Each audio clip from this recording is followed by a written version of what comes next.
Chapter 14, Year 884 PXF, Spring. One of the older-looking Temptari threw his arms in the air and let out his own excited whoop to match Osmond's.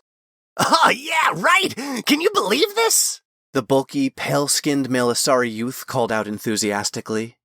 Then, in one continuous motion, he ran over, crouched down, threw his arms around Osmond's waist, lifted him into the air, and began spinning around. Face turned to the side, but still pressed up against Osmond's midsection, muffling his words. He continued, Finally, someone who isn't pretending that this isn't amazing! Osmond was so startled by the motion of being lifted off the ground, he didn't have time to protest. Once lifted and being spun around, air flowing through the awe-filled chill of his phantom keel wings made the sensation almost euphoric. His feet redoubled the tickling wonder dancing across his toes and up his arches. Osmond reached even wider with his arms and spread the ghostly wings to their limit. He reared his head back and let out a laughing, primal roar. The Temptari holding him aloft stopped spinning him and looked up, his chin driving uncomfortably into Osmond's abdominals. Damn! What was that? Osmond looked down and saw a tinge of uncertainty, maybe even fear, in the teen's dark eyes.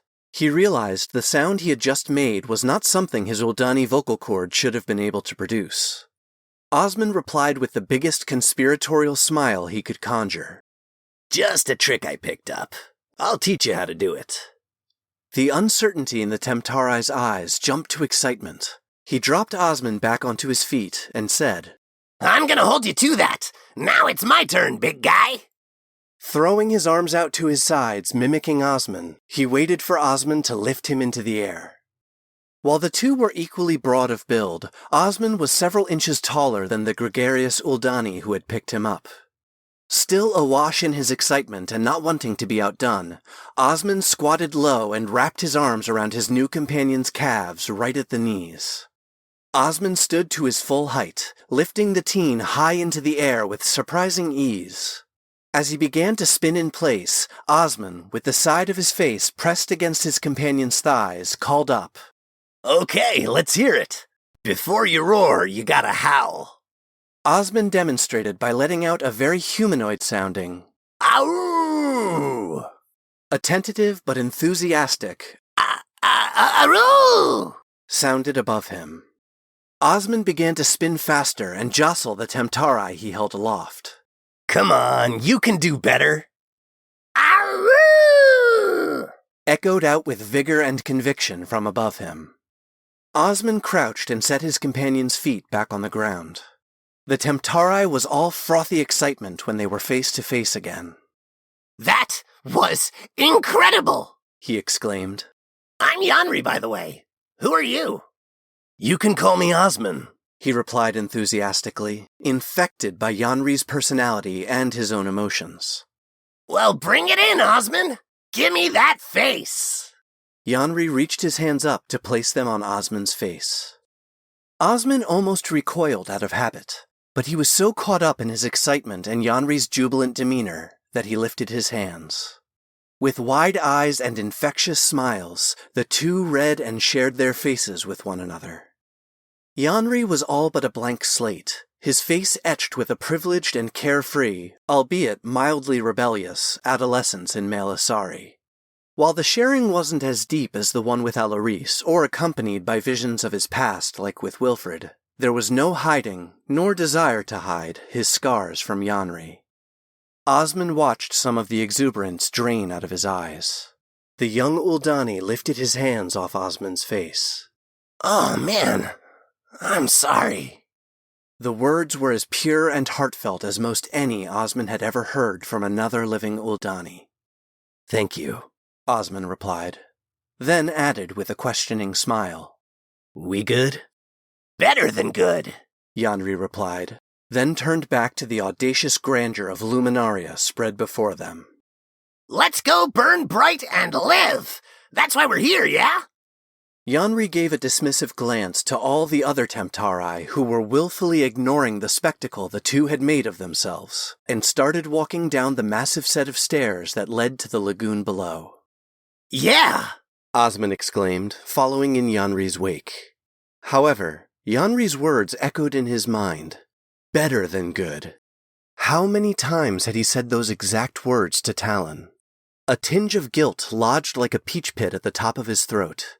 His reason for being here was not at all the same as Yanri's. Yanri stopped and threw his arm around Osmond's shoulders, giving them a rough squeeze. Hey, Osmond, buddy, just one thing. We have got to get you some new clothes.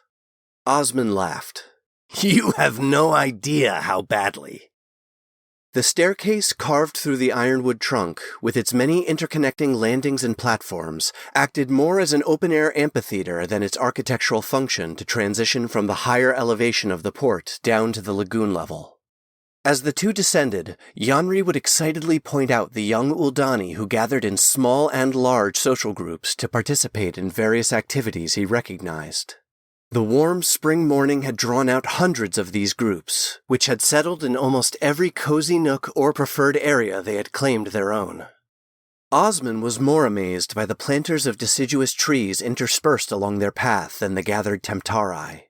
While most had just begun to don their verdant spring foliage, he still could spot many tropical specimens that he knew from his time in Jadenpool with Serena should not have been able to survive the climate of the Uldani Isles. Pointing out a fig tree, Osmond asked Yanri, How do you think they keep it alive in the winter? Yanri looked at him, astonished. You're kidding, right? This is winter, or so my parents told me. I didn't even bring my sweaters or coats, and I'm a thin-blooded bloke from Melisari, where we never even see snow. Yanri caught himself before continuing his jibing. He laid his hand on Osmond's shoulder, giving it a hearty squeeze. Hey, I'm sorry.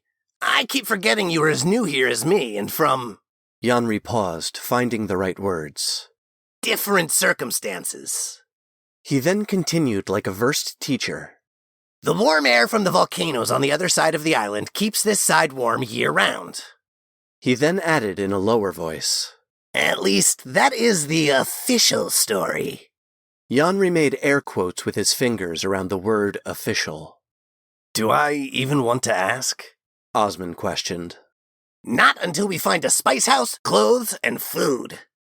Releasing his comforting grip on Osmond's shoulder and closing his fist to give it a good punch, Yanri added with a grin. Not necessarily in that order. You're hideous! As he charged down a winding ramp leading to the lagoon's edge. Osmond followed, catching up with Yanri and effortlessly passing him, even spinning around and running backward in front of him to show off his fairly enhanced athletic prowess. The amphitheater stair's hard, petrified ironwood surface transitioned to a soft golden sand as they arrived at their base. The fine sand was a perfect match to the color of the heartwood of the giant ironwood that made up the port. Reaching down and digging his fingers into it, Osmond realized the sand was more akin to sawdust. The beach was the remains of what had been carved out of the fallen ironwood to make the entry stairs and amphitheater behind him. Yanri had plopped down beside him, catching his breath and immediately unlacing his calf-high boots. He yanked them off once he got them loose enough and pulled off a pair of gray stockings to expose his broad feet and hairy toes. Real sand! Can you believe it? Not the pebbly tripe that passes for the shore on Invenora. Yanri exclaimed as he dug his feet into the sand. He added wistfully, Man, I wish I had gotten wonder in my toes. I got it behind my knees like the rest of my family. He looked up at Osmond, who was still standing as he said the last with an almost mournful expression. Osmond had never talked with another Uldani about his keel, much less considered that there were known commonalities and that people might desire one more than another. Yanri must have seen the surprise and contemplation on Osmond's face. Oh man, are you kidding me? Well, get over here, Wonder Toes, and tell me how it feels. Yanri grabbed one of Osmond's booted feet and yanked it out from under him, causing Osmond to tumble in a heap beside him. Yanri pulled the boot he was holding off Osmond's foot.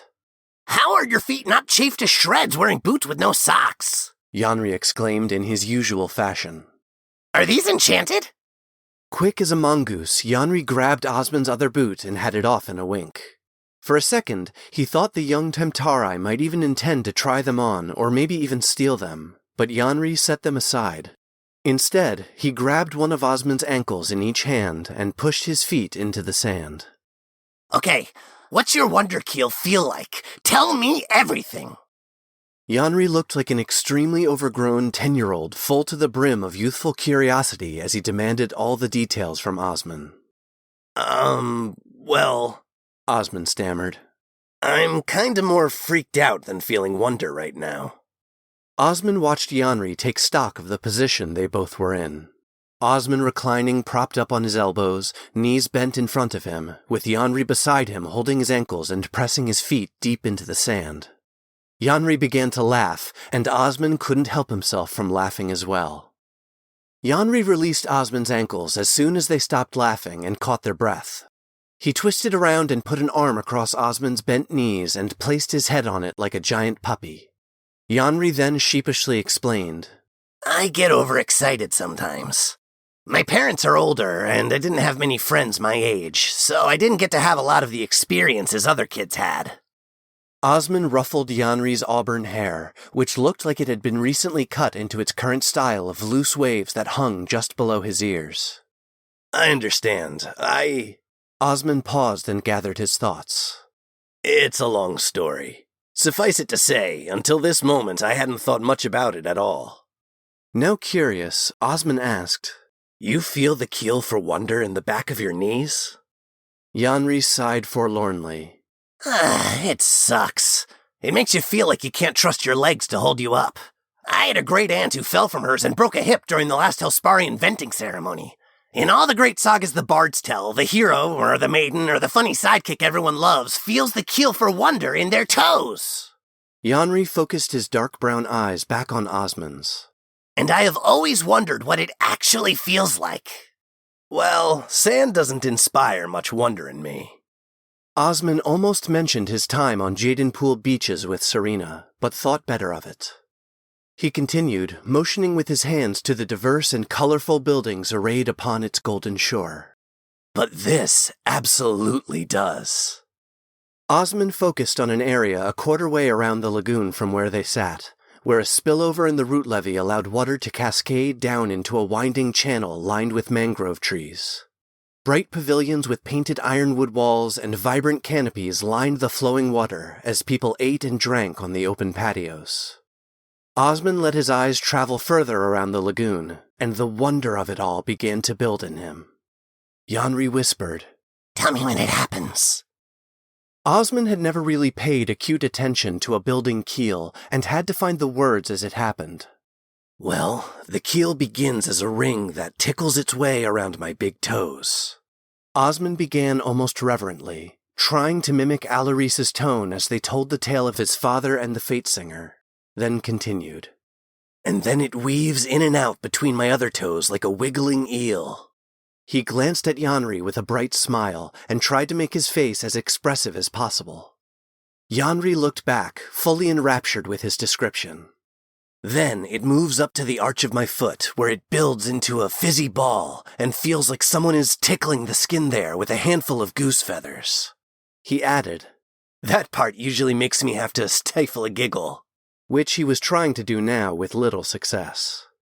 Yanri rolled his head and arm off Osmond's knees in a melodramatic swoon and flopped on his back to lie beside Osmond in the sand.